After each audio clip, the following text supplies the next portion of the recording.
I was once a camper myself. But it wasn't anything like this. Cheap creep.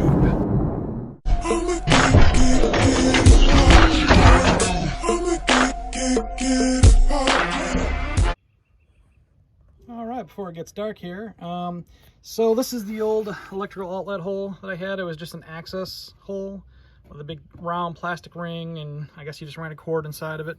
So what I'm going to do is I'm going to put an outlet on it. This wire is attached to a surge protector that's sitting on the inside, and then I have it pulled back to your good old black hot, white neutral, green ground. This is a pretty heavy extension cord surge protector. And then ran over to the old Home Depot, got me an outdoor panel. This guy just lifts up. It's spring loaded. You can see the spring there, and you can actually lock it, and it's got a little tab here to keep it down, and that's just going to go over the hole. And I've got a weather resistant / child resistant, because you can see inside the prongs how there are white pieces of plastic that kind of keeps the moisture out. It's a 15 amp rated plug. Most campgrounds are 15 to 20 amps, so it shouldn't be a problem. So when I plug it in, I want it to work on both outlets, so I can basically run a plug to something outside, and one, either one can go outside or one can go inside to power the camper. So what I did is I took and I bridged them, I guess you could call it. You see this is black on this side, got a black that connects those two right there, because you can either use these holes or you can use these screws terminals. Green's your ground, here's your white, silver. So that's gonna mount on there with that piece of plastic on there. Kind of like that right there. And then I'm going to probably, I don't know, run some rivets or something to hold in place. This does have weather sealing around it, and it just about covers the whole hole. So that's what I got going here. Let me get this all set up, and then we'll take a look. All right, so I got this all nice and wired up. Now I'm going to tape this up real nice so it doesn't touch any metal and go nuts, because this is not what you should be doing. This should be like a plastic outlet box or whatever, but I'm doing this the wrong way. So this is my version of safety and insulation. I just wrapped it a million times, and I'll probably run one across here too, because I don't know what those prongs are right there. But the sides are definitely not going to do anything. The cord's not going to do anything. It's pretty weather tight already, and we should be all set. That's, in my book, safe. It's not code, that's for sure. What I'm doing is not standard. This is kind of doing it the wrong way, I guess. But this is the only plug that I could find that worked well in that size hole. So here we go. All right, got my 2 rivets on. Now all I need to do is mount my box.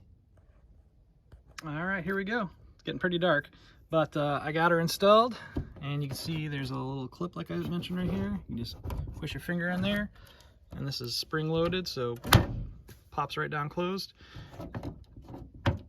and everything's all set. Now, some of you might be asking yourself, wait a minute, that's a female outlet, and you're plugging into an outlet, so wouldn't it be male that you need for these two things? And you're correct. So what I'm going to have to do is set up a gender bender. I'll just make an adapter, I think, instead of converting an entire cord to where it has a double male end, because that's kind of dangerous. Like if you bridge male ends, I think. I'm not an electrician, but yeah, it's probably a bad idea. It's not the safest thing around, so I'll make sure that I'll probably use an adapter and just a standard extension cord. But let's look at the inside here. All right, kind of messy again, but I'll show you what the other end looks like. There's the cord that comes in, and it just comes into an old industrial surge protector with a switch, and I think it's a 20 amp Might be a 15 amp surge protector. I don't remember. But I really wanted that just because it's simple. Before it was just an extension cord that somebody was pulling through. And I think that's how Coleman made these. So this is kind of an upgrade. It did have that power station thing, actually, that it was wired to. So whatever, my outlet that's right there, you can see, or that's what powers that front outlet over here. I'm just going to turn that into a plug and plug it into that. That way there everything's on a surge protector, because I don't want that thing in there, that power converter thing. So I'm just going to readapt all the wires, and later on I might get some sort of panel or something. But right now I'm just going to be running basic things like a fan and the lights in here and TV. What else? Yeah, the stove light. Not a whole lot, so I'm not too worried about it. But yeah, so that's it for now. I'm gonna see if I can order that gender bender I was talking about, or I might just make one. All right, so what I did here is I took and I did something that you almost never want to do, because this is extremely dangerous. So don't do this. Electricians can lose their license for doing this, and etc., etc. But I made a double male plug. Now the reason why that's dangerous is because if I were to pull that out of the RV, there's a good chance you could touch both prongs at the same time, arc, and shock yourself pretty badly. So I do not recommend doing this. I did this because I'm trying to do it safely. If you remember to plug in the RV first and then run your extension cord, it's pretty, it's safe. But never have your adapter and your extension cord plugged into your shore power with that prong being exposed like that.